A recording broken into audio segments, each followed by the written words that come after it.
wabarakatuh. Waalaikumsalam. Alhamdulillah wa inna syukra lillah wa inna sanaa kullahu lillah wassalatu wassalamu ala rasulillah wa ala alihi wa sahbihi wa man wala wa la hawla wa la quwwata illa billah. Yang terhormat Ketua Umum Majelis Ulama Kabupaten Kolaka Utara Bapak Kiai Muda Jumadi M. Amin SOS, yang sama-sama kita hormati Ketua Basnas Kabupaten Kolaka Utara Ustaz Ajmal Arif LC SHI MH, yang sama-sama juga kita hormati tokoh masyarakat Bapak Dr. Masmur Lakahena SS MSI, dan yang sama-sama juga kita hormati penulis buku Ikadi di Hati Bapak Dr. Sayyidul Hasim SPDI MSI. Hadirin dan hadirat yang sama-sama berbahagia, alhamdulillah pada kesempatan yang sangat berbahagia ini kita berkumpul di sini. Kita memuji kebesarannya karena atas nikmatnya kita dapat berkumpul di ruangan ini untuk menghadiri kegiatan bedah buku berjudul Ikadi di Hati, Potret Ikadi Ikatan Dai Indonesia Kolaka Utara di Bumi Patuanua Madani, bersama penulisnya langsung Bapak Dr. Sayyidul Hasim SPDI MSI.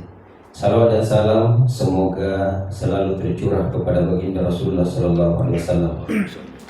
Untuk itu selamat datang kami ucapkan kepada seluruh peserta bedah buku, terkhusus kepada para pembedah utama kami, yaitu yang pertama Bapak Dr. Masmur Lakahena SS MSI, tokoh masyarakat Kolaka Utara yang familiar dengan tagline peci merah. Beri aplaus yang meriah. Terima kasih mengingatkan saya. Yang kedua, Ketua Basnas Kabupaten Kolaka Utara Ustaz Ajmal Arif LCSI MH. Beliau ini selain sebagai seorang ulama juga dikenal sebagai pendidikan dan mantan Komisioner Badan Pengawas Pemilu Kolaka Utara Sulawesi Tenggara. Beri aplaus yang meriah. Selanjutnya yang ketiga, Bapak Kiai Muda Jumadi M. Amin SOS. Beliau ini adalah Ketua Umum Majelis Ulama Indonesia Kolaka Utara selama 2 periode. Selain sebagai ulama, Ustaz Jumadi adalah mantan anggota DPRD Kolaka Utara, mantan Direktur PDAM Kolaka Utara, pengusaha, dan juga seorang entertainment dan YouTuber. Beri tepuk tangan yang meriah. Ini banyak tepuk tangannya. Hadirin sekalian, sebelum acara ini berlangsung, perlu kami sampaikan rambu-rambu yang perlu kita semua taati. Yang pertama, seluruh peserta memastikan agar sudah meregistrasi namanya pada panitia. Yang kedua, sebelum buku Ikadi dibedah, terlebih dahulu kami persilahkan kepada penulisnya langsung untuk memberi gambaran secara umum selama kurang lebih 10 menit. Yang ketiga, selanjutnya secara berturut-turut para pembedah akan menyampaikan pokok-pokok pikirannya selama 15 menit maksimal.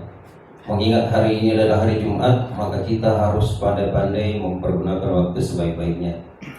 Yang keempat, sesi diskusi yang akan kami atur sesuai dengan keadaan ruangan ini.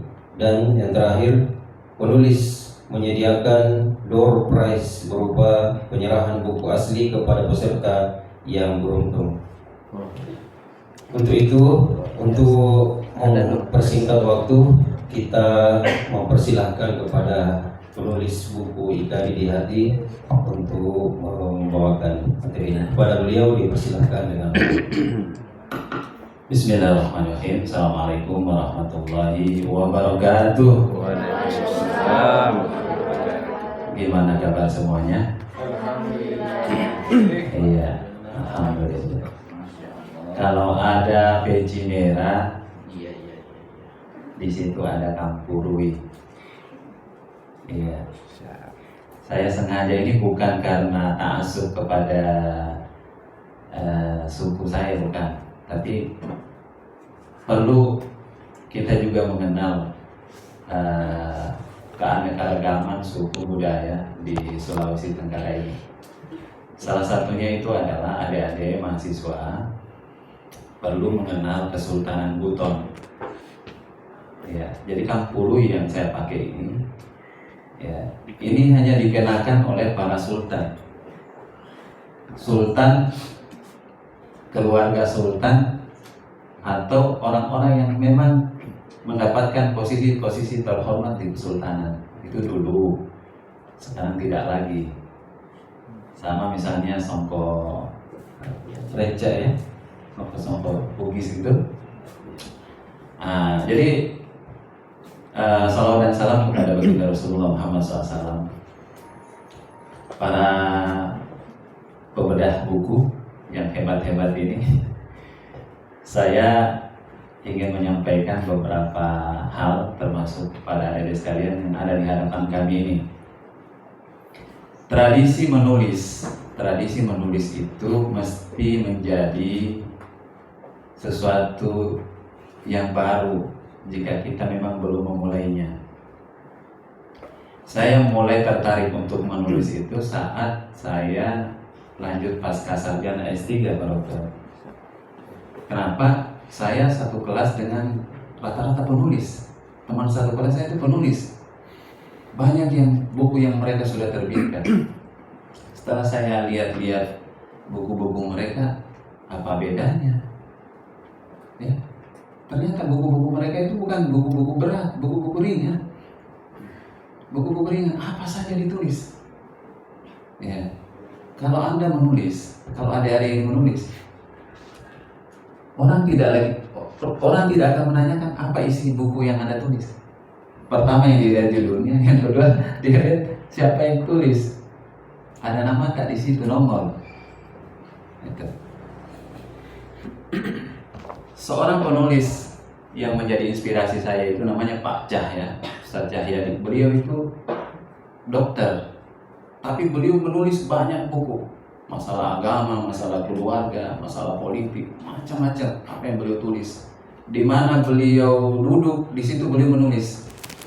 Yang beliau tuliskan itu impiannya, apa yang dia lihat, apa yang dia saksikan ketika bercengkrama dengan siapa. Semua jadi inspirasi. Dia tulis buku.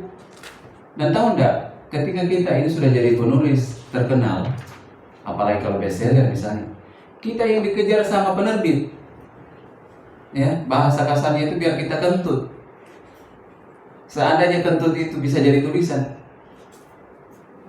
itu jadi buku. Nah, ini. Kemudian karena kita dibatasi oleh waktu, saya ingin mengenalkan sebetulnya buku ini bercerita tentang satu organisasi dakwah di Kolaka Utara yang hadir itu secara nasional sejak tahun 2002 atau 2003. Nah, di Kolaka Utara itu embrionya itu dimulai tahun 2006. Ya, saat itu ada peluang yang disampaikan secara pribadi, saksi sejarahnya. Beliau ini belum kita bicara sudah protes. Iya, saya katanya pemain intinya di situ tidak ada namaku. Ya, tapi nanti kita revisi lagi cetakan berikutnya, nanti kita sertakan. Ada 3 kegiatan ya di tahun 2006 itu, ada 3 kegiatan yang digagas oleh beliau ini ya sebagai anggota DPRD Kolaka Utara. Pertama, ada pelatihan mengaji tilawah di Lasusua, kemudian ada pelatihan menghafal Al-Quran di Lapai, dan yang ketiga itu adalah pelatihan dai. Nah, satu-satunya organisasi yang memiliki kelengkapan berkas waktu itu adalah Magdis. Nah, kita ajukan itu dan singkat cerita ya diberi peluang oleh Pemda dan kita laksanakan selama 3 angkatan, 2006, 2007, 2008. Jadi ada 60 alumni waktu itu, utusan dari berbagai kecamatan di Kabupaten Kolaka Utara ini. Nah, sekarang di tahun 2022, 2023 kemarin itu secara resmi Ikatan Dai Indonesia itu kita kukuhkan, dan di sini hadir beberapa pengurus intinya, ya, yang moderator itu sekretaris pengurus IKADI Kolaka Utara, ada Ustadz Mukhlar dan juga Ustadz Rahmat di belakang. Nah, IKADI ini dia adalah organisasi keislaman yang mengangkat tema dakwah itu rahmatan lil alamin.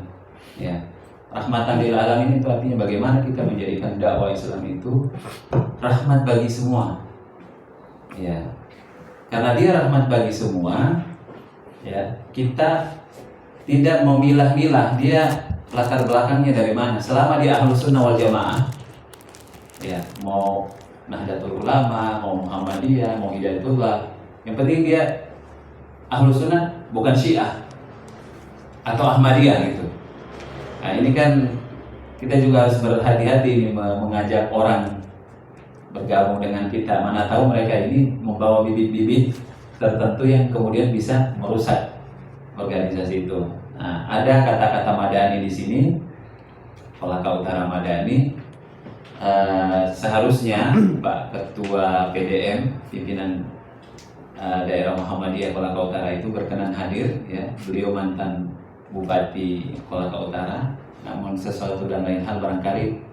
Tapi yang jelas beliau itu sudah berjanji untuk hadir karena bukunya kami serahkan langsung. Ada Patawunua, ya. Tadinya itu Patampanua, jadi Patawunua. Nanti Pak Dokter sendiri yang akan. Memang ini susah juga ini, ya. Saya ini bukan orang asli di sini, ya, datang mengacak-acak gitu ya.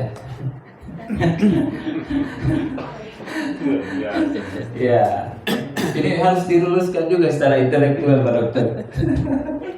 Ya, kemenangan saya kalau mau jujur, ya, saya sudah menulis buku dan beliau-beliau ini nanti akan membedah. Silakan diulik-ulik mau kayak apa.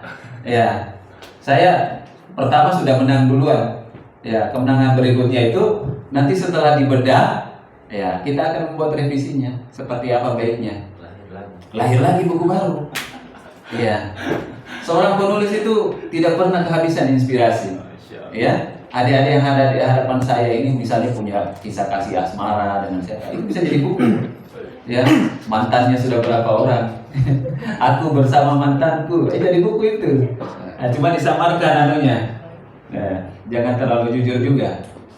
Nah, di dalam buku ini, adik-adik sekalian, kami di tahun 2023 kemarin itu berhasil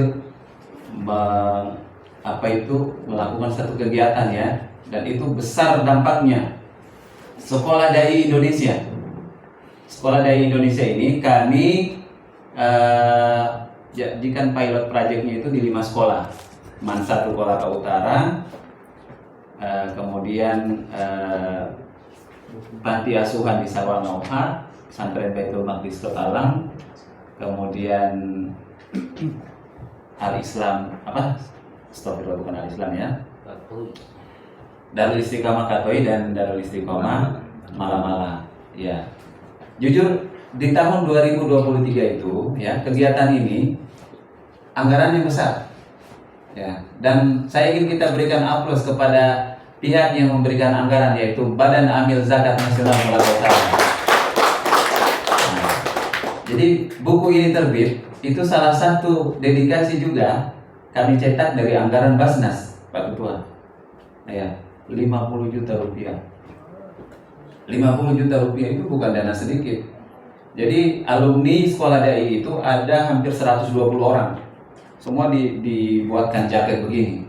Jadi kalau kalian tiba-tiba lihat ada anak-anak sekolah pakai sekolah dai Indonesia, itu memang produk. Gitu. Nah, insya Allah kegiatan ini tidak berhenti setelah program itu selesai, tetap berjalan. Nah, para peserta sekalian, inilah barangkali beberapa hal yang perlu kami ketengahkan. Kita dibatasi oleh waktu. Jadi saya menyiapkan door prize 15 buku. Saya tidak bohong, ini ada 15 buku ini untuk para peserta. Tapi yang mau bertanya, ya, yang tidak ngomong tidak dapat, harus berlomba ngomong ini. Hati memang bicara. Jangan sampai buku ini dikembalikan lagi gitu. Peserta datang dengan tangan kosong, pulang dengan tangan kosong, tidak bawa oleh-oleh gitu. Nah, ini para pemateri sudah dapat bukunya.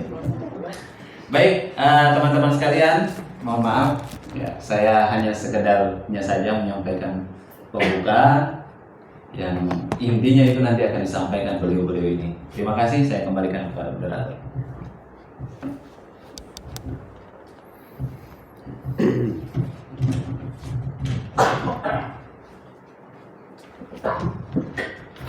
Demikian tadi kata pengantar dari Pak Dr. Sabiudin Hasim SPDI MSI selaku penulis buku IKD di Hati.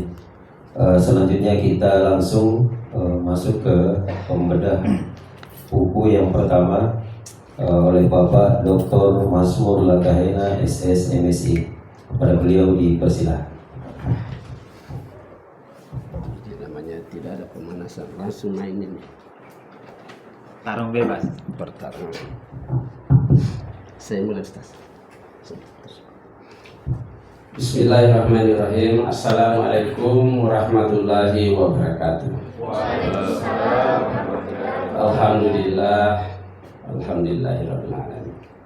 Saya mengajak bapak-bapak, ibu-ibu, adik-adik semua untuk sama-sama bersyukur kehadirat Allah Subhanahu wa taala bahwa pagi hari ini, apalagi di bulan suci Ramadan ini, kita masih diberi kesehatan, kesempatan untuk hadir bersama-sama di forum ini yang merupakan forum pertama menurut saya, acara pertama di Kolaka Utara yang saya tahu. Mudah-mudahan ada yang saya tidak tahu bahwa ada acara bedah. Alhamdulillah, tentu salam dan salawat kita kirimkan ke Nabi Allah Muhammad SAW yang kita paham bahwa menjadi junjungan kita dalam melaksanakan agama kita. Mudah-mudahan beliau dan keluarganya diberi syafaat dan insya Allah ya Allah Subhanahu wa taala. Yang saya hormati, yang punya hajatan pada pagi hari ini, pengarang buku IKD di Hati, seorang dokter muda potensial hebat, saudara adita saya Pak Dr. Sabiudin Hasim, dengan gelarnya saya kurang paham gelarnya. Yang saya hormati, setiap berturut-turut secara organisasi Ketua Majelis Ulama Indonesia Kabupaten Kolaka Utara, pribadi Bapak Ustaz Jumadi, terima kasih Pak.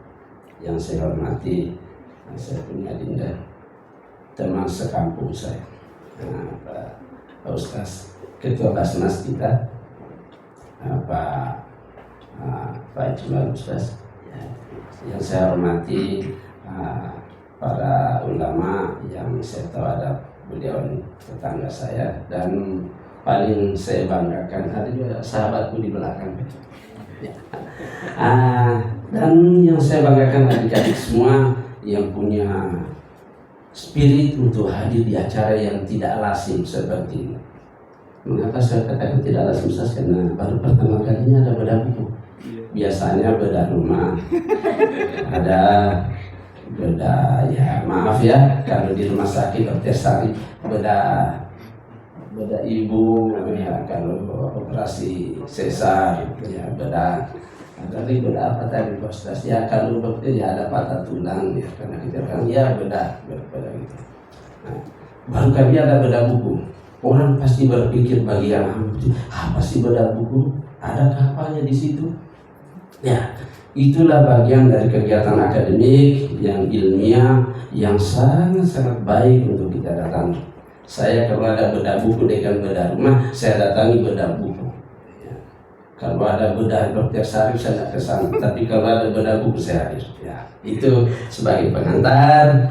Dan saya ini Pak Ustaz, teman-teman, adik-adik semua mendapat kehormatan sebagai ikut serta membedah buku saudara dan adinda saya ini. Sangat bersyukur ternyata saya diberi kesempatan untuk jadi tukang bedah. Biasanya tukang bedah itu sembarang Pak dia bedah, Nah, itu maunya pembedah, baik atau buruk ya mungkin tergantung ya enak kalau didengar atau tidak ya pembedah yang punya urusan. Itulah bagusnya jadi pembedah. Nah, tidak tahu mau salah mau apa gitu. Tapi insya Allah sekarang ini kegiatan akademik, saya kira saya mungkin saya dengan pengalaman juga bahwa maaf 15 menit itu baru pembukaan sudah 20 menit. Jadi maaf, saya diberi toleransi sedikit ya karena saya pikir saya. Nah, jadi supaya jelas adik-adik bahwa saya baru saja pensiun. Saya juga adalah orang aparat pemerintah. Terakhir saya di Balitbang. Ya, saya kepala Badan Penelitian dan Pengembangan Kabupaten Kolaka Utara. Jadi saya itu jabatan saya tidak pernah pindah-pindah Pak Ustaz. Karena tidak tahu kenapa tidak ada yang ganti saya. Pak Nur Rahman tidak ganti saya di situ. Ya saya kepala Balitbang ya sejak pertama sampai saya keluar sendiri. Ya.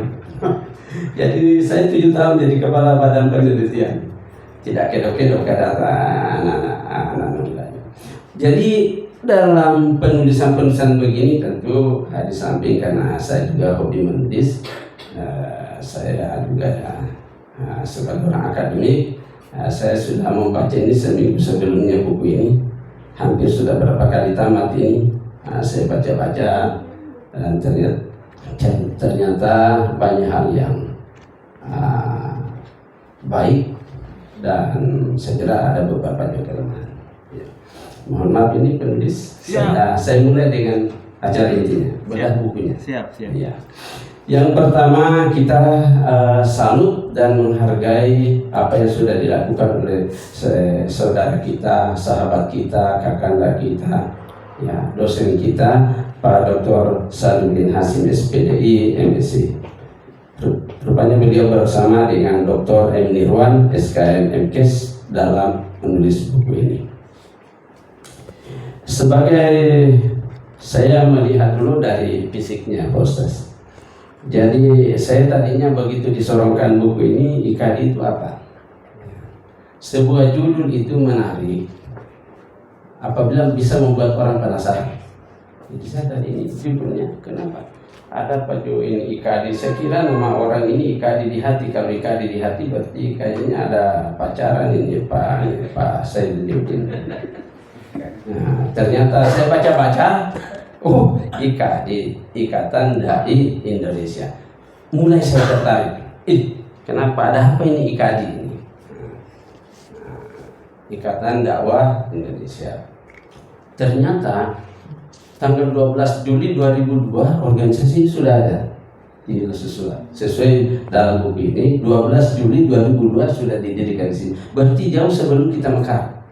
Setahun 2000 kita mekar proses 2003 tanggal 18 Desember sesuai undang-undang. 18 Desember 2003. Desember tanggalnya.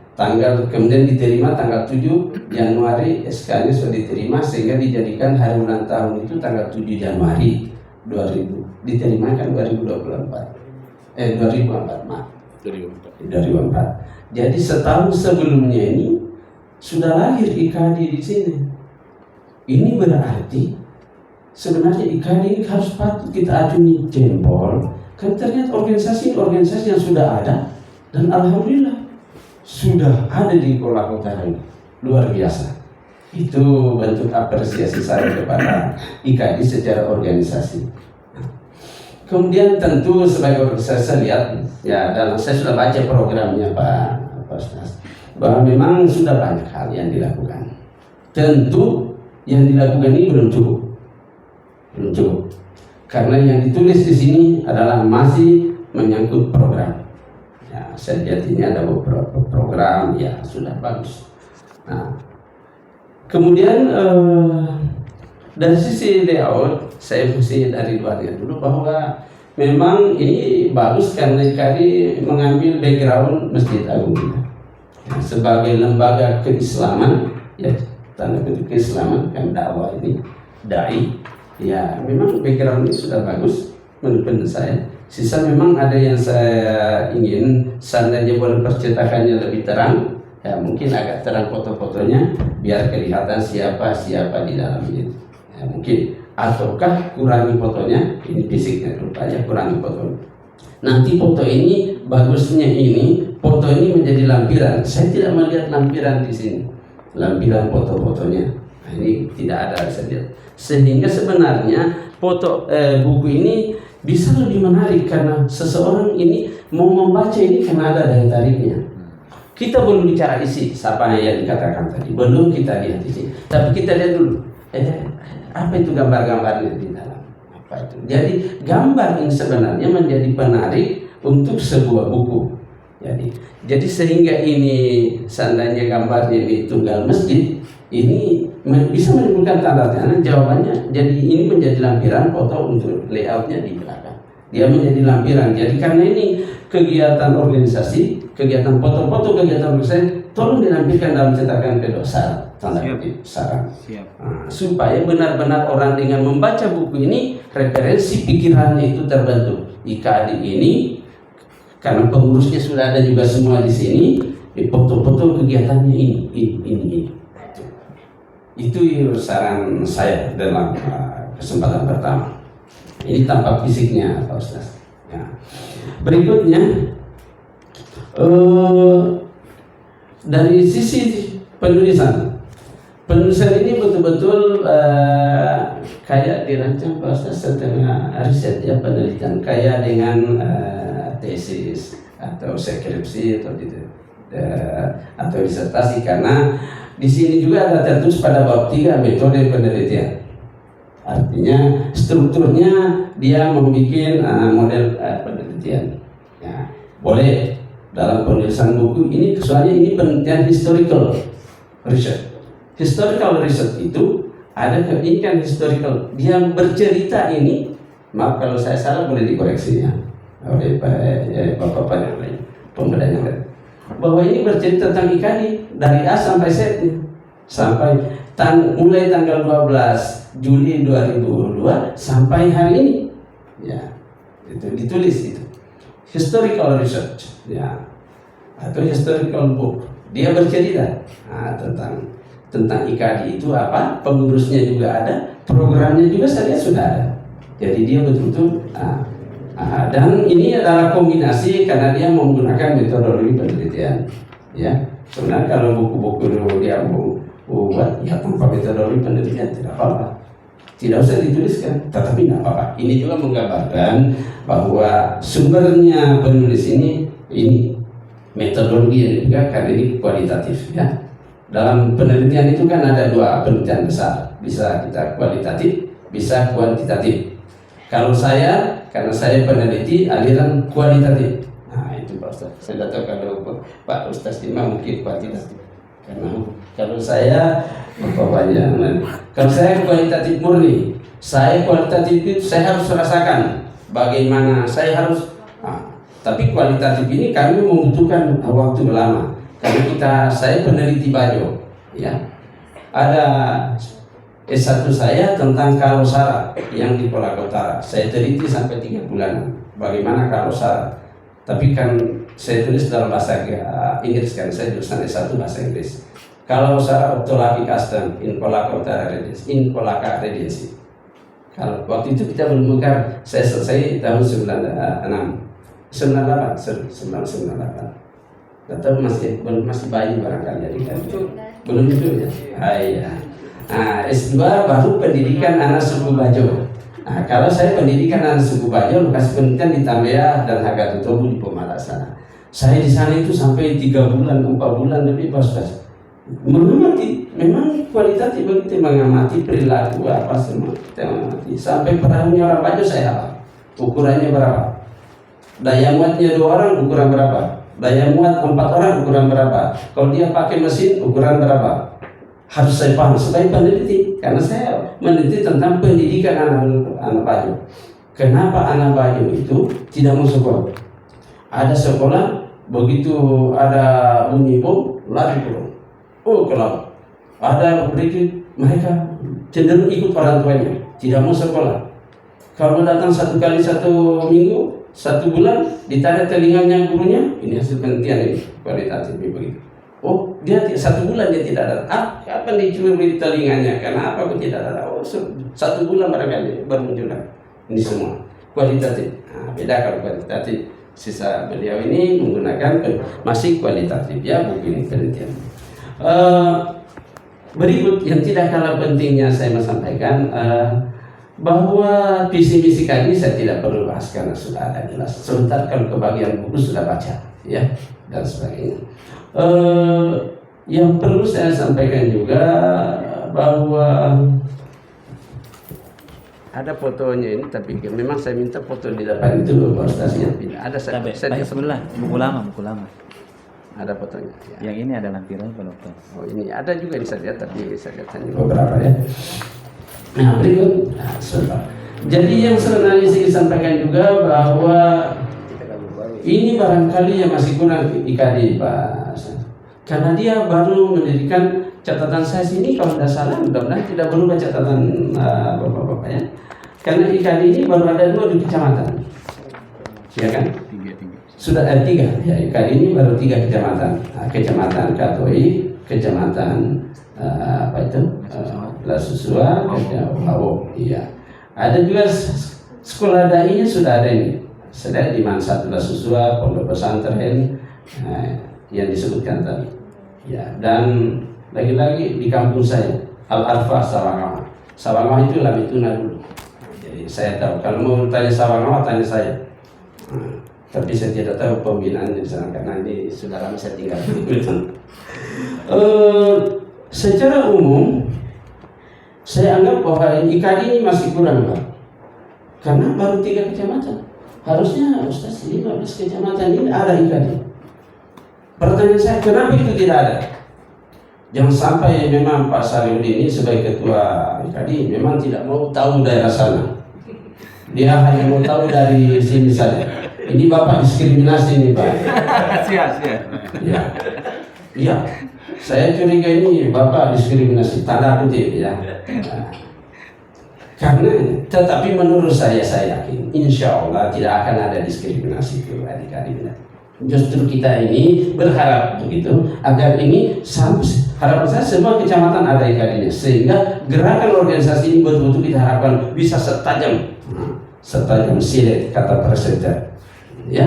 Nah, itu yang berikut itu ya catatan. Kemudian yang paling utama ada satu yang saya betul koreksi di sini tentang bab ada babnya di bab awal latar belakang kelihatannya di bab 2 ya. Saya sudah catat. Di bab 2 sejarah Kolaka Utara. Maaf, saya sudah baca ini dan hampir ini lembar halaman halaman 14 ini, halaman 14 sampai pada halaman 27 ini kutipan langsung Pak.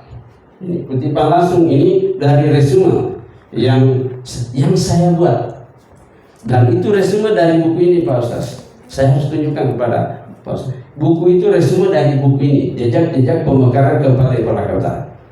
Kebetulan yang tulis ini saya. Ya. Jadi saya hafal ini redaksinya. Jadi ini kutipan langsung semua. Nah, dari sinopsis ringkasan yang saya buat. Maksud saya, saran saya supaya dimasukkan juga pendapat-pendapat yang lain tentang berdasarkan pengamatan penulis. Dan memang mudah-mudahan saya cerita kembali, saya lagi cari buku ini, saya mau kasih penulis ini satu. Atau sudah ada Ustaz? Belum. Belum. Malu juga saya ini kalau saya belum. Tapi insya Allah itu bab itu perlu diperkaya narasinya. Ada pendapat penulis sendiri, jangan kutipan semuanya. Kan enak kalau kalau kita makan kalau hanya ayam terus bosan juga. Jadi ini kan saya nanti takutnya bosan nanti. Jadi memang perlu diperkaya, kalau perlu wawancara pendapat siapa mungkin Pak yang perlu ditambahkan sehingga aroma kemajemukan dan keindahan tulisan ini terasa. Gitu ya. Dan saya sebagai buku ilmiah Saya sudah membaca ini, dia punya daftar pustaka. Daftar pustaka ini belum ada isinya itu, tapi saripatinya sebenarnya itu dari sini. Sehingga ini saya usulkan dan wajib dimasukkan bahwa ini salah satu buku referensi, insya Allah. Dan ada juga buku-buku referensi lagi kalau sejarah Patahunua sebagai warisan budaya Kolakota, sudah ada bukunya. Dan saya memang dari rumah sudah berniat memberikan kepada penulis. Nah, ini ya ditulis oleh Profesor Dr. Haji Anwar Hafid. Ini buku penelitian di bawah Balitbang. Waktu itu Balitbang. Jadi Pak Ustaz, di Balitbang itu saya memang menyampaikan agar setiap tahun minimal satu buku hasil penelitian yang dicetak, sehingga bisa dicetak dan dibaca. Gitu. Dan kedua, memang saya juga ada peradaban Patahunua di Kabupaten Kolakota. Saya juga sudah niatkan untuk berikan penulis. Sehingga pada saat nanti cetakan kedua, kalau tidak ada referensi ini, saya pasti marah ini pada Pak penulis. Ya toh. Tapi insya Allah marah ilmiah itu kan begitu. Ini saya akan serahkan. Dan saya kira itu beberapa koreksi saya di buku ini. Saya pikir akhirnya saya harus malu sendiri. Ternyata saya baru menulis 2 buku, Bapak sudah mungkin banyak barangkali. Yang jelas saya sudah kalah karena buku-buku saya ada sebentar buku saya disertasi saya, Pak Ustaz, saya sudah jadikan buku dan itu insya Allah saya tanpa tidak pakai prosedur tadi, saya memang sebentar bagikan satu-satu dapat. Kalau kurang saya ambil dari rumah, kan saya sudah cetak, Pak Ustaz. Mudah-mudahan bisa diterima dengan baik. Saya kira begitu. Jadi sebentar ada dialog, mungkin ada yang mau bertanya. Oh ya, sebelum saya tutup, kali ini saya harus jelaskan dulu bagaimana ini Patahunua. Patahunua ini Pak Ustaz, ini begini. Jadi tidak ada, maaf adik-adik mahasiswa, saya adalah dosen. Dulu saya yang mendirikan, menggagas adanya kampus 2 USN di sini. Kampus 2 di Palembang itu kan, saya tinggalkan tahun 2010. Jumlah mahasiswa 724 orang, Ustaz. Alhamdulillah. Tapi kampus 2 itu setelah penegrian USN kembali semua. Ya begitu. Jadi Patahunua ini, Patahunua ini sebenarnya tadi hubungannya bahwa saya ini dosen, saya tidak menginginkan ada istilah putra daerah. Mohon maaf, Ustaz. Saya istilah itu saya tidak pernah pakai. Kolakota ini milik kita semua. Saya tidak mau lagi mendengar Pak Salihuddin, saya orang Bunga, saya orang Buton. Enggak, jangan Pak. Bapak orang Kolakota. Ya, di sini saya tidak pernah mengajarkan di mahasiswa bahwa ada putra daerah. Karena kalau putra daerah itu kalau adik-adik belajar bahasa Indonesia, gemuk lawan katanya apa? Kurus. Kalau tinggi lawan katanya pendek dan sebagainya. Kalau putra daerah lawan katanya kira-kira putra apa? Bingung. Saya jawab putra kota. Pertanyaannya siapa ya? Yang kota itu hanya ada 3. Kota Jakarta, Kota Yogyakarta, Kota DI daerah tapi Aceh daerah istimewa. Yang lain di sana hanya Pak Iwan di sini. Kepala Bapeda lahir Jakarta itu kan salah. Pak Idris juga lahir di Jakarta. Jadi hanya mereka putra kota. Selain kita ini putra apa? Putra daerah. Jangan. Karena istilah putra daerah ini yang menyesatkan kita di Kolakota, menghambat ini istilah. Yang jadi kepala desa di Tojabi harus putra daerah Tojabi. Padahal saya bisa jadi kepala desa di sana. Yang harus jadi camat di Kodewa harus orang Kodewa. Ustaz, saya sama-sama orang Kodewa ini dari malam. Jadi tidak boleh lagi itu. Yang harus jadi camat di Katolik harus orang dari Katolik. Salah ini semuanya begini-begini. Padahal punya kesempatan juga. Biar orang Wawo mencapai di KTI bisa, dari Kodewa bisa. Apalagi yang sudah main suku, jangan main suku ini. Kolakota ini milik kita, harus digaungkan itu. Kolakota milik kita semua. Makanya saya tidak mengajarkan ada putra daerah. Itu istilah yang menyesatkan. Jadi Kolakota, adik-adik jangan bilang lagi dari Toraja, saya orang Toraja, jangan. Orang putra Kolakota. Berikutnya terakhir tentang Patahunua itu istilahnya. yang memang ada dalam ilmu bahasa ada pergeseran nama. Ada beberapa nama lokal Pak di sini seperti Batunong. Batunong itu Watunong. Jadi saya mengerti bahwa saudara-saudara saya dari mana-mana itu tidak bisa melafalkan nama daerah kita sini karena Watunong agak mungkin lidahnya tidak terbiasa. Jadi sehingga terjadi penamaan sesuai dengan lokal dialek lokal. Watunong, ya toh. Tapi selalu Watunong. Makanya penilaian pada saat kecamatan tetap kita kembalikan Watunong. Nah, sama aja Patampanua ini. Patampanua ini asalnya Patawonua. Apa itu Patawonua? Nah, ini perlu dicatat dalam hati. Tidak usah catat di buku, di hati dicatatin dan dikira. Patawonua ini adalah Pato itu artinya tempat, Wonua itu artinya kampung atau Mokole. Dulu di sini ini ada 4 Mokole. Mokole itu kerajaan kecil atau kerajaan. Ya. Ada Mokole tertua adalah Mokole Rahambu dengan ibu kota di Lelewao. Mokole Rahambu di sana. Kemudian setelah itu ada Mokole Waworuo. Jadi maaf, di tulisan di halaman buku ini ada saya lihat ditulis Mokole Lato. Tidak ada. Bukan zaman Mokole Lato. Mokole Lato ada tapi sebelumnya itu adalah Mokole Waworuo dengan ibu kota di daerah Majapahit di daerah. Kemudian Mokole Watunong di Watunong dan sekarang. Kemudian terakhir Mokole Koleoha yang berkembang inilah. Tapi 4 Mokole ini adalah satu kekerabatan. Bahasanya sama, bersebuku juga, hanya berkembang sehingga ikatan kekerabatan itu yang kami sebut Patawonua.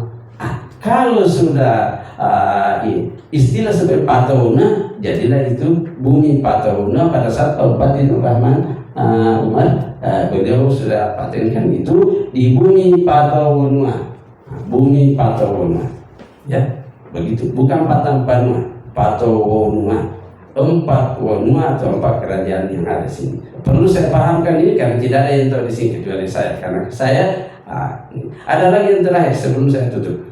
Ada namanya putra daerah tidak ada. Makanya yang ada saya penduduk asli, penduduk pendatang dan suku asli. Penduduk asli, kita semua ini Pak, penduduk asli. Penduduk pendatang itu hanya datang jual kain, pergi. Tidak ada KTP-nya, tidak ada wajibnya untuk ronda. Tidak ada. Dia hanya datang numpang, periodik, pergi. Itu penduduk pendatang. Tapi semua yang sudah punya KTP, lahir di sini atau tidak lahir di sini, tinggal di sini, bekerja di sini, itu adalah penduduk asli. Begitu. Yang ketiga, suku asli. Kalau suku asli, mohon izin Pak Ustaz, bahwa suku asli yang pertama datang di sini itu suku Tolaki. Berarti hanya Mazmur yang suku asli. Mazmur sudah kan suku Tolaki Mazmur. Jadi itulah. Makanya budaya kita di sini kalau mau di rumah adat ya ikuti rumah adatnya suku asli. Kalau penduduk asli kita semua ya. Jangan ada lagi yang bilang bahwa Anda ini berada di mana, tapi penduduk kota. Itu kira-kira begitu gambaran saya. Itu saya perlu sampaikan di forum yang terhormat ini supaya ini menjadi bagian pemikiran kita. Mudah-mudahan lahir penulis-penulis buku lagi, Pak Ustaz atau Sita, bisa kita korporasi menulis buku tentang yang ini. Perlu budaya menulis kita kobarkan, dan yang muda-muda ini punya tanggung jawab berat untuk menulis. Terima kasih. Assalamualaikum warahmatullahi wabarakatuh.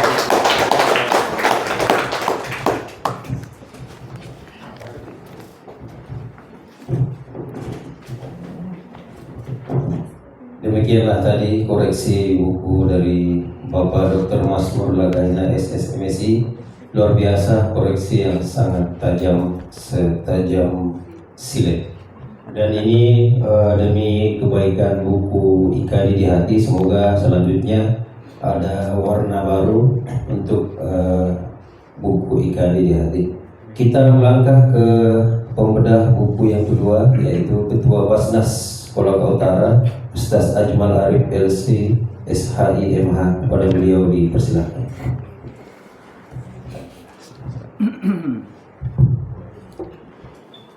Bismillahirrahmanirrahim. Assalamualaikum warahmatullahi wabarakatuh. Waalaikumsalam.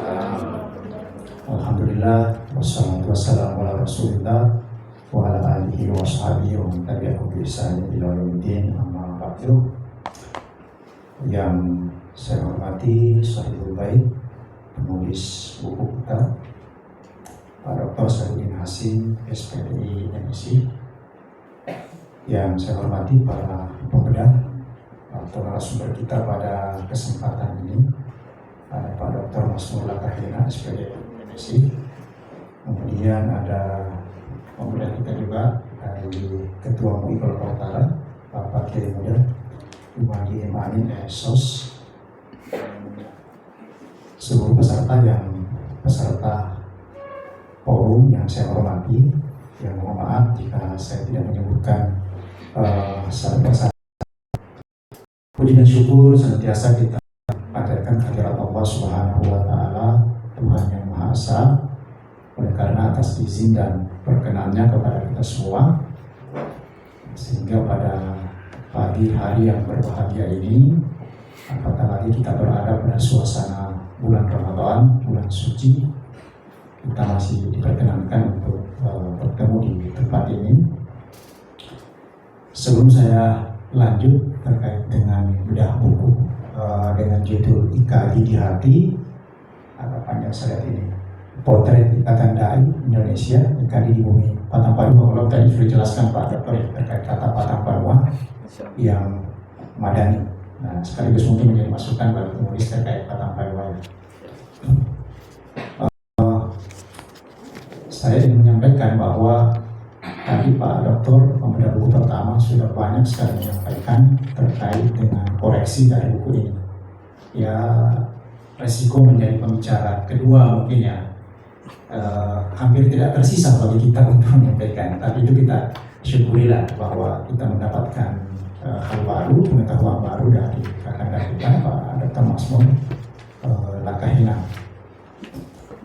Pertama saya ingin mengucapkan selamat karena kegiatan ini dirangkaikan dengan kegiatan MUI lah. Walaupun belum masuk musdah, tapi saya sudah terlebih dahulu menyampaikan selamat bermusdah kepada Majelis Ulama Indonesia Kabupaten Kolaka Utara. Semoga proses musdah nanti bisa berjalan lancar, insya Allah yang kita harapkan. Dan selanjutnya terkait dengan buku yang ada di tangan kita ini yang kita bedah. Beberapa waktu yang lalu saya sudah pernah diserahkan tuh, masih cetakan yang pertama. Kalau ada taruh kita katakan protes, mungkin saya orang yang pertama berikan protes terkait dengan buku ini. Saya disodorkan waktu itu di kantor bupati, saya langsung membuka, saya mumet bacanya, mohon maaf bahasa apa yang mumet, saya jawab bilang mumet begitu agak pusing saya baca, saya sampaikan Pak Dokter, ini bukunya saya baca, mumet bacanya, tulisannya kecil-kecil, kemudian mohon maaf Pak Saifuddin, kecil dan perlu layout lebih lanjut. Nah, alhamdulillah saya terima, diberikan di bawah oleh Pak Ketua MUI, saya langsung buka, wah alhamdulillah bisa enak dibaca. Nah, begitu Pak, betul saya sampaikan begitu. Saya langsung buka, wah enak dibaca ini. Tulisannya sudah agak besar. Walaupun saya lihat tadi Pak Dokter juga sudah berikan masukan terkait layoutnya ya. Memang kalau buku itu saya ingin menyampaikan begini, dan apa mungkin kita agak Pak Saifuddin mohon izin dulu bercerita sedikit ya, terkait dengan minat baca kita di Indonesia. Jadi minat baca orang Indonesia itu ini menjadi masukan kita, amat disayangkan bahwa memang masih rendah minat baca kita. Minat baca umumnya orang Indonesia, sehingga menjadi penulis harus pandai-pandai menulis buku itu. Yang pertama terkait dengan layout misalnya. Jadi yang pertama, memang buku itu harus menarik sebelum dibaca. Sebelum dibaca bagaimana layoutnya. Jadi orang lihat itu sudah menarik di belakang nih orang gini, istilahnya begitu. Nanti di belakang dia bertanya judulnya apa ini buku. Tapi dia itu menarik, judulnya apa. Nah kecuali kalau pembacanya memang minatnya tinggi, tanpa memperhatikan itu dia cari judulnya dulu, judul mana buku ini tanpa melihat layout. Tapi kalau buku memang judul harus bombastis, kemudian layout harus semenarik mungkin, bungkusnya, kemasannya harus menarik. Nah itu menjadi kemasan Pak, menjadi masukan Pak Saifuddin terkait dengan buku ini. Jadi sekali lagi terkait dengan layout dan sebagainya, sekali lagi saya pertama itu protes di kantor bupati karena saya membacanya tidak nyaman. Jadi kalau baru buka pertama kita sudah kesannya tidak menggoda, tidak enak untuk kita lanjut. Nah itu kesannya seperti itu. Saya berikan perumpamaan begini. Walaupun minat baca orang Indonesia itu rendah, tapi kelihatannya ada pengecualian. Pengecualiannya di mana? Coba perhatikan orang yang baca novel, yang kisah cinta dan sebagainya. Dia terkadang hanya baca sekali dilahap selesai. Tapi kalau baca buku lain, malas dia. Nah pertanyaannya kenapa seperti itu? Nah ada di saya yang senyum-senyum ini. Mungkin itu penggemar novel, tidak seterusnya. Tapi kalau buku kuliah, disimpan. Atau buku yang ilmiah yang lain disimpan. Nah itu pertanyaannya kenapa seperti itu? Karena daya tariknya, daya tarik buku itu. Jadi memang kita harus menumbuhkan dulu bagaimana pembaca kita ini bisa tertarik untuk membaca. Terkait dengan layout dan sebagainya. Acara-acara seperti ini juga tentu dalam rangka untuk menumbuhkan minat baca kita. Kemudian selanjutnya saya menyampaikan apresiasi yang sebesar-besarnya kepada penulis Pak Dr. Saiduddin. Saya melihat buku ini jujur saya cemburu sebenarnya. Oh Pak Saiduddin sudah nulis buku ini. Saya belum pernah nulis buku secara mandiri. Yang pernah saya lakukan itu menerjemahkan buku. Menerjemahkan buku, ada beberapa buku yang pernah saya terjemahkan dari Arab ke Indonesia. Saya waktu masih tinggal di Jakarta dulu sempat menerjemahkan beberapa buku yang diterbitkan di beberapa penerbit. Hanya itu saja yang saya lakukan. Kalau menulis buku seperti ini Pak Saiduddin saya belum pernah. Makanya saya cemburu. Kenapa saya cemburu? Saya belum masuk ke substansi Pak Saiduddin, tidak apa-apa ya. Kenapa saya cemburu? Saya kaitkan dengan pesan Rasul. Pesan Rasul mengatakan begini. Hadisnya singkat tapi padat maknanya. Mandalla ala khairin falahu mislu ajri fa'ili. Barang siapa yang menunjukkan satu perbuatan baik, lalu orang itu mengerjakan, baginya pahala seperti orang yang mengerjakannya. Begitu bunyi hadis Rasul. Menunjukkan kebaikan tidak mesti dengan lisan, tidak mesti dengan dakwah hal, tapi menulis buku sebenarnya menunjukkan orang kepada kebaikan. Coba kita bayangkan, kalau buku kita bestseller, dibaca banyak orang dan diamalkan, berapa pahala yang kita dapatkan. Rasul mengatakan tidak satu pahala loh, tapi baginya pahala seperti orang yang mengerjakannya. Kalau 10 pahala, 10 juga. 10 kali 1000 kan berapa pahalanya? Jadi itu yang membuat saya agak cemburu Pak Saiduddin menulis buku ini. Memang menulis ini, apalagi kita hadapi adik-adik mahasiswa, menulis buku ini sebenarnya budaya kita. Budaya kita orang Islam. Coba kita lihat sejarah-sejarah yang lalu ya. Dengan peralatan yang sangat sederhana, belum seperti kita sekarang. Nah ini menjadi motivasi juga bagi kita ya. Coba lihat ulama-ulama kita dulu, misalnya ya, kalau Ibnu Sina misalnya menulis buku Al-Qanun Fiqh itu menjadi rujukan di Barat. Orang Barat karena susah, sama dengan tadi penyebutan Pak Dokter, susah menyebutkan Ibnu Sina itu maka disebut Avicenna. Avicenna itu penulis di Andalusia atau Spanyol sekarang yang menulis Al-Qanun Fiqh yang menjadi rujukan kedokteran. Itu budaya kita, mereka menulis dengan alat sederhana, dengan sederhana fasilitas, dia bisa menulis karya monumental yang menjadi rujukan. Nah ini mestinya menjadi kita cemburu juga, menjadi terpacu kita untuk menulis. Nah, yang lain misalnya Imam Syafi'i menuliskan kitab Al-Um yang berjilid-jilid itu. Saya tidak tahu dia pakai pulpen apa menulis itu, berjilid-jilid. Saya terkadang penasaran, ini pulpennya bagaimana? Kan belum ada percetakan waktu itu, kertas juga masih sangat sederhana. Atau Imam Al-Ghazali menulis Ihya Al-Ulumuddin berjilid-jilid, belum lagi ulama yang lain. Nah jadi menulis itu sebenarnya menjadi budaya kita sebenarnya, budaya kita yang hilang, budaya orang Islam yang hilang. Yang ya dengan adanya buku ini mudah-mudahan budaya itu bisa kembali, kita raih kembali untuk menulis, terutama untuk mandalla ala khairin falahu mislu ajri fa'ili. Saya sebenarnya dalam bedah buku ini lebih banyak memberikan pujian sebenarnya dibanding koreksi atau masukan. Tadi apa yang saya mau sampaikan sebagian sudah disampaikan oleh kakanda saya, tapi ada satu hal yang menurut saya sangat penting untuk saya sampaikan terkait dengan, kalau dia tidak salah dia berada pada halaman 61, problematika dakwah. Problematika, coba kalau kita buka ya, Kamus Besar Bahasa Indonesia atau kita googling di Google, apa itu problematika? Problematika itu adalah kesenjangan antara harapan dan kenyataan.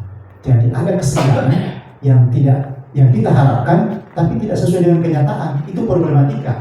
Jadi kalau kita menyebutkan problematika dakwah, berarti dalam kehidupan dakwah itu ada sesuatu yang kita harapkan tapi belum bisa terwujud. Tapi kalau saya baca di sini, mohon maaf Pak Syarifnya, hampir tidak menyentuh problematika itu. Dia hanya lebih menyentuh misalnya tarif, kalau dalam bahasa Arab disebut dengan tarif ya. Tarif itu definisi pengertian dakwah dan sebagainya, metode dakwah dan sebagainya, jenis-jenis dakwah, jenis hal dan sebagainya. Itu tidak masuk ke problematika. Nah, saya harapkan ini lebih tajam lagi problematika itu disebutkan. Problematikanya apa sebenarnya di Kolaka Utara ini? Karena kan penulis mengkaitkan buku ini dengan Kolaka Utara. Tapi saya sebutkan misalnya problematika SDM kita, atau problematika anggaran, atau problematika terkait dengan kemajemukan daerah kita, ada suku dan sebagainya tadi sudah disampaikan oleh Pak Doktor, geografis dan sebagainya. Itu saya belum sekali tersentuh ke problematika itu dalam yang dituliskan di buku ini terkait dengan problematika. Nah, saya kira itu menjadi masukan terkait penulis untuk intinya lebih mempertajam terkait dengan problematika. Saya kembali ke yang lain ya, terkait dengan pujian saya. Sekali lagi, saya bukan dalam rangka berlebihan Pak Doktor untuk memuji, tapi sekali lagi itu dalam rangka supaya menularkan motivasi menulis ini kepada kita semua. Yang pertama ya, saya lihat bahwa upaya penulis untuk memperkenalkan Kabupaten Kolaka Utara kepada kita semua. Saya sangat bersyukur hadir di tempat ini.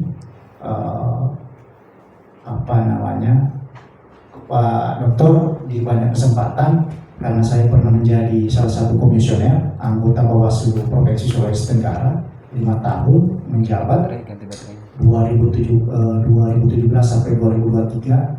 Saya kalau ketemu orang, kalau ditanya suku, tapi ini bukan dalam rangka rasis ya Pak, kalau ditanya suku, saya suku Bugis. Bisa Bugis mana? Saya bilang saya Bugis Kolaka Utara. Saya sampaikan begitu, jadi saya tidak mengulangi Bugis mana, saya Bugis Kolaka Utara. Di sini diceritakan dalam buku ini yang kita pegang terkait dengan Kolaka Utara. Alhamdulillah saya banyak mendapatkan istilah baru dalam terkait dengan Kolaka Utara ini. Saya kira ini sangat baik Pak Dokter menuliskan di situ, karena memang lahan dakwah kita adalah di Kolaka Utara. Nah, saya melihat lagi tepat lagi dikaitkan misalnya dengan kehidupan madani di Kolaka Utara. Nah, sebagai mahasiswa adik sekalian dan para peserta yang lain tentu tidak asing dengan istilah madani ini, atau istilah dengan civil society. Begitu istilahnya dalam ilmu yang civil society atau istilah madani. Kalau ujung-ujungnya itu dikaitkan pasti dengan negara Madinah yang dibentuk oleh Rasul Shallallahu Alaihi Wasallam. Memang negara Madinah ini banyak menjadi rujukan bentuk-bentuk pemerintahan setelah Rasul Shallallahu Alaihi Wasallam. Yang pada intinya bahwa negara Madani yang dibentuk oleh Rasul Shallallahu Alaihi Wasallam adalah negara yang bercirikan misalnya. Sebelum saya masuk ke ciri itu, negara Madani itu dia bukan negara yang diisi oleh satu agama saja, tapi ada beberapa kabilah yang hidup di dalamnya. Nah, itulah yang dikelola oleh Rasulullah SAW yang dituangkan dalam suatu piagam yang disebut dengan piagam Madinah. Dan piagam Madinah itu menjadi piagam, saya pernah baca ya, menjadi piagam pertama. Modern lah, seperti piagam modern pertama, piagam Madinah. Dan banyak menjadi rujukan. Jadi memang tepat juga kalau saya waktu pertama sekali mendengar bahwa negara Kabupaten Kolaka Utara yang Madani, saya sangat kagum lah gitu. Oh, berarti kita arah pembangunan kita ini banyak merujuk kepada kehidupan Rasulullah SAW. Dan itu sangat disyukuri sebenarnya. Di samping piagam Madinah, negara Madani ini adalah negara yang bercirikan keadilan, kesetaraan hukum. Itu yang ada di Madinah. Coba kita lihat ya, ketika Rasul diberitahukan suatu saat oleh seseorang bahwa ada seseorang yang melakukan pencurian, tapi pencurian itu dilakukan oleh petinggi lah. Kalau istilah sekarang kita petinggi orang yang tinggi jabatannya, kedudukannya. Apa kata Rasul? Lau anna Fatimah binti Muhammad sarqat laqatattu yadaha. Jika seandainya melakukan pencurian itu adalah Fatimah putri saya akan potong.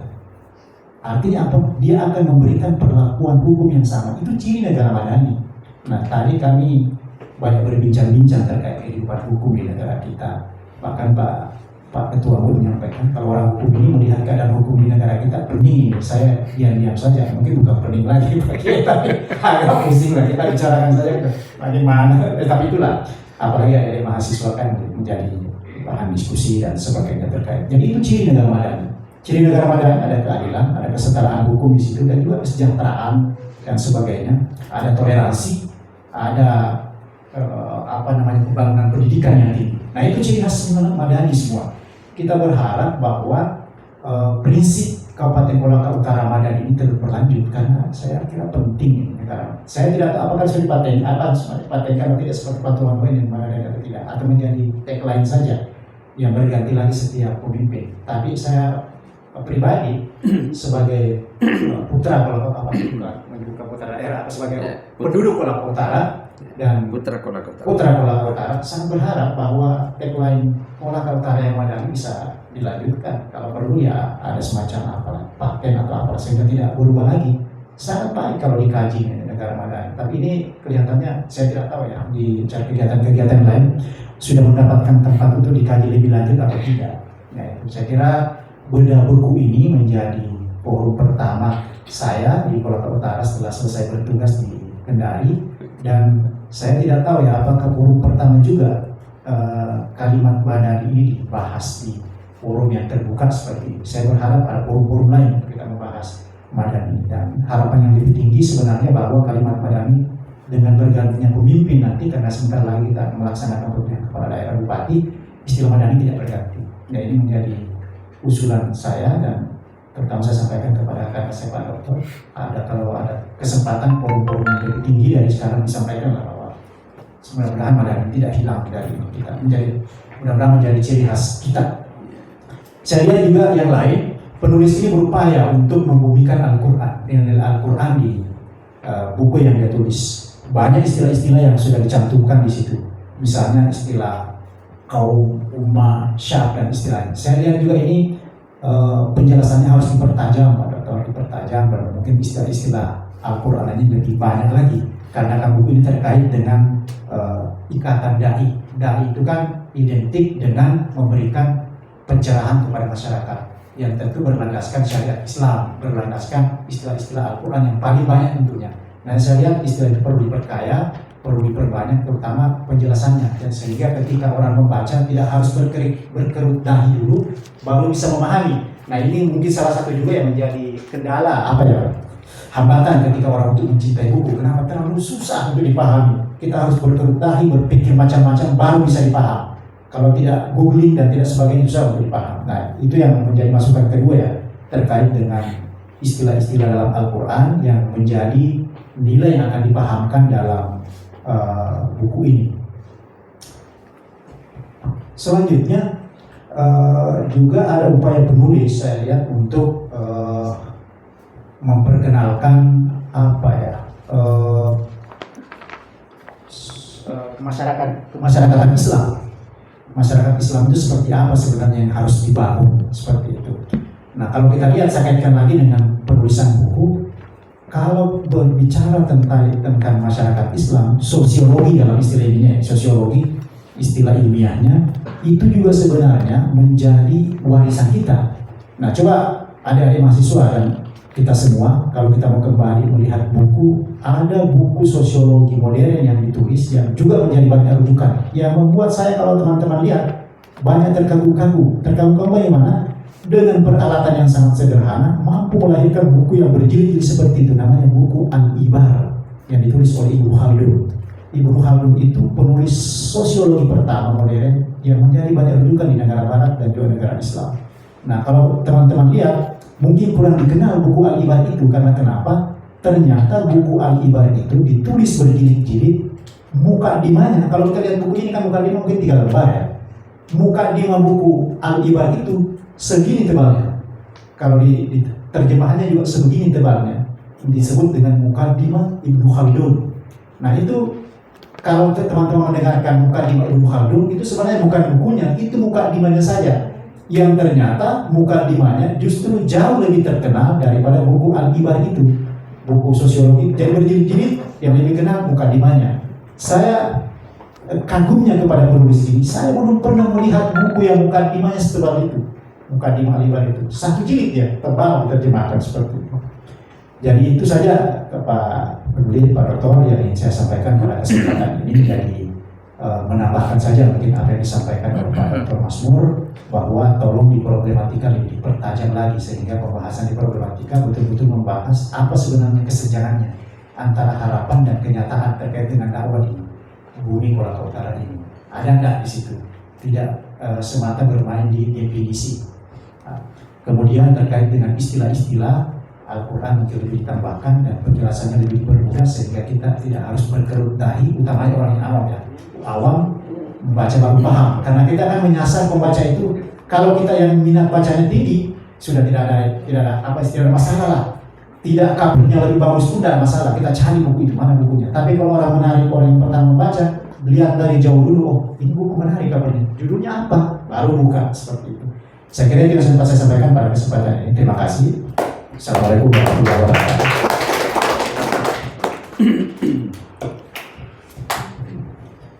Demikianlah tadi masukan dan arahan dari Ketua Basnas Kabupaten Kolaka Utara, Ustaz Ajmal Arif LC SHI MH. Padanya diucapkan terima kasih. Selanjutnya kita melangkah ke pembedah buku yang ketiga, yaitu Ketua Majelis Ulama Indonesia Kabupaten Kolaka Utara, Bapak Al-Ustaz Kiai Muda Jumadi M. Amin Esos. Pada beliau dipersilahkan dengan hormat. Assalamualaikum warahmatullahi wabarakatuh. Alhamdulillahirabbil alamin. Wassalatu wassalamu ala asyrafil anbiya'i wal mursalin wa ala alihi wa sahbihi ajma'in, amma ba'du. Faqala ta'ala, a'udzu billahi minasyaitonir rajim. Ud'u ila sabili rabbika bil hikmah wal mau'izatil hasanah wajadilhum billati hiya ahsan. Sadaqallahul azim wa baraka rasulun nabiyul karim wa nahnu ala dzalika minasyahidin wa syakirin. Yang sama-sama kita hormati, ya tentu ini untuk dalam rangka perbaikan ini hadir di tengah-tengah kita Bapak Doktor, dibaca mungkin bagus supaya lebih bagus, Bapak Doktor Masmur Lakahaina SPD MSI SS. Lalu yang kedua Bapak Ajmal Arif NC SHI MH. Ini luar biasa nih beliau. Dan yang kita muliakan adalah penulis yang bersusah payah memberikan satu goresan pena, goresan tangan yang tentunya utamanya adalah mencerdaskan anak bangsa. Saya kira itu mungkin. Lalu kemudian moderator, para peserta bedah termasuk ada Pak Ustadz Muhlar, ada Pak Ustadz di belakang Pak Ustadz Ahmad. Beliau tidak asing, Rahmat. Beliau tidak asing buat saya, memang sahabat lama. Memang saya waktu membaca tadi seperti apa yang disampaikan itu sebenarnya bukan ini juga. Saya juga berlindung kepada Allah jangan sampai ada niat untuk ria. Tapi memang sebelum dibedah ini saya sudah ngomong di depan beliau. Saya lihat kok sampai ada sambutan saja itu tercatat di dalam, sementara prosesnya ini kemarin, ini lahirnya ini dulu. Jadi saya saja berangkat dari situ ya Ustaz. Artinya saya lihat foto-fotonya, ada fotonya Pak Kemenang, sementara ketemu ini tidak ada. Padahal dalam prosesnya ini saya bicara saja nih, bukan cuma harus saya sampaikan. Padahal prosesnya itu saya kira kalau saya bertanya, mengawali itu tiba-tiba muncul kemudian ada pemikiran ke sana itu siapa yang mulai? Mungkin jawabannya agak sulit itu. Dan seingat saya anggaran itu ditetapkan dana saving pada jam 2 dini hari di kantor masih, ya sekarang kantornya KPU, yang dulu kantornya DPR, dipinjam di situ tuh. Dan itu diawali dengan pembicaraan segitiga, saya, kabak pemerintahan dan Keser waktu itu masih apa namanya, masih dua, ya digabung Keser dengan pemerintahan dengan Pak Pedah almarhum, ya almarhum Pak, ya Pak Iskandar. Makanya wajar kan kalau saya bertanya seperti itu, kenapa ini tidak muncul, ini kok kenapa tiba-tiba ada IKADI? Setahu saya juga IKADI itu kan belakangan muncul setelah adanya IKADI terbentuk mengikut daripada organisasi secara nasional. Dulu itu awalnya kita hanya berikan nama, tapi kan memang sebutannya kurang enak didengar. Kan saya dari PKU, Pak, Pendidikan Kader Ulama.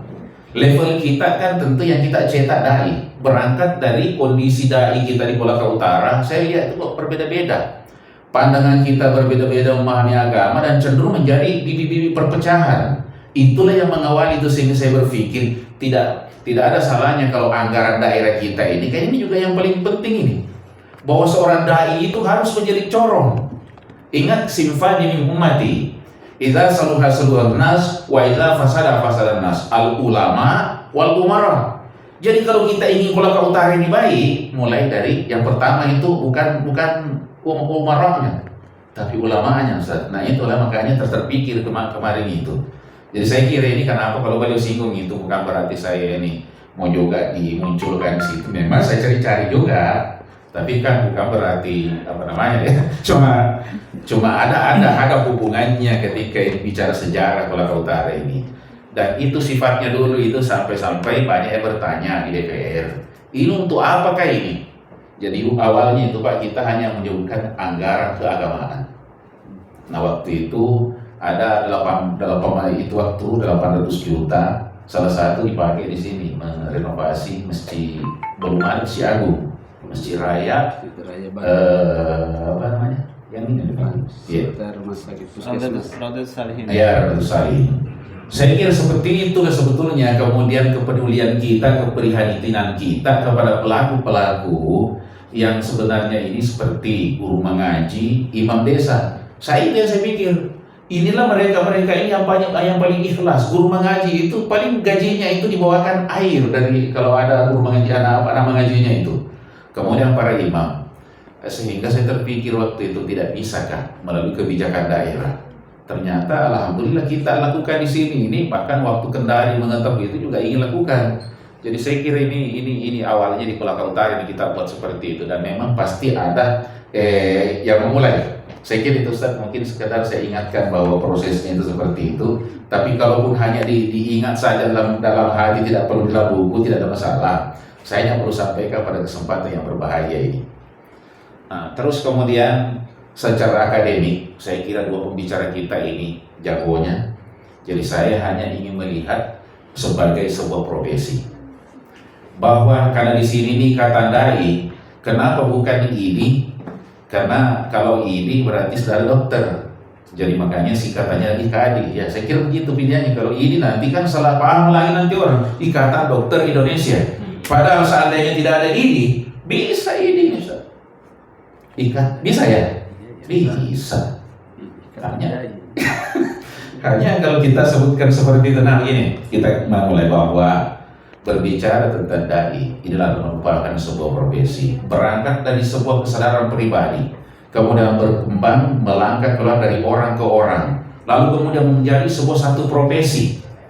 Bahwa dai itu dia tidak terikat dengan ekosistem, tapi dia adalah bahagian daripada sistem yang kemudian bisa melakukan perubahan di dalam daerah itu seandainya dipandang, dia diposisikan. Makanya sebetulnya kalau kita ingin melihat Rasulullah SAW itu kan selalu mengedepankan itu, selalu yang pertama itu adalah ulama baru umara. Harapan kita dengan terbentuknya ini IKADI di Kabupaten Kolaka Utara ini, bagaimana komunikasi kita dengan pemerintah daerah sehingga adalah ulama dan umara itu selalu duduk bersanding, bukan bertanding. Jadi kita melihat kan sering terjadi pertandingan yang tidak sehat.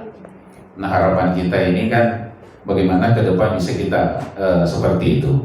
Oleh karenanya saya kira apa yang saya lihat di buku ini sebetulnya menurut saya ada mungkin catatan yang ingin saya kalau kita berbicara tentang dakwah Ustaz, sebenarnya ini Allah yang langsung mengajarkan Bagaimana cara berdakwah itu? Ketika Allah Subhanahu wa taala berfirman, yang dikhitab adalah baginda Nabi sallallahu alaihi wasallam yang saya bacakan tadi di mukadimah. Ud'u ila sabili rabbika bil hikmah, dengan cara bijaksana. Siapa yang disampaikan ini adalah Nabi. Makanya pelaku-pelaku dakwah itu adalah warasatul anbiya. Pak Ustadz Pak Kiai Ustadz Ajmal itu pernah kita teliti hadisnya, ternyata itu bukan al ulama Pak, tapi ternyata waktu kami di PKU itu ditemukan hadisnya itu yang lebih mutawatir, innal ulama warasatul anbiya. Ini taukid. Jadi lebih kuat. Makanya sedai-dai itu seperti ada yang saya di mahasiswa, saya kira mungkin ada yang sudah apalagi di intens ya semuanya mahasiswa. Saya yakin ya ada nanti akan menjadi profesi seperti itu. Memang kita ini harus sebetulnya bukan bangga dalam artian tapi kita ini merasa bahwa apa yang kita buat sekarang ini adalah melanjutkan perjuangan baginda Nabi Sallallahu Alaihi Wasallam. Jadi makanya saya secara akademis saya kira tidak perlu saya masuk ke sana itu. Ini sudah ada, saya mencoba misalnya kalau kita berbicara tentang dai itu seperti apa, bahwa banyak metode-metode yang dilakukan para dai-dai kita. Tentu kita juga tetap harus menunjukkan patronnya. Karena maaf, saya yakin kalau kita sependapat semua. Coba saya tanya adik-adik mahasiswa, ustadz yang menarik, ustadz yang mana? Yang lucu-lucu, ini bahasanya Adi Hidayat berarti agak mending ya. Yang lucu atau yang membawakan materi yang parah? Yang lucu. Nah itu kan, itu yang sekarang nih. Jadi setidaknya Ustadz kita tunjukkan di buku ini bahwa Ustadz itu sebetulnya itu hanya bumbu.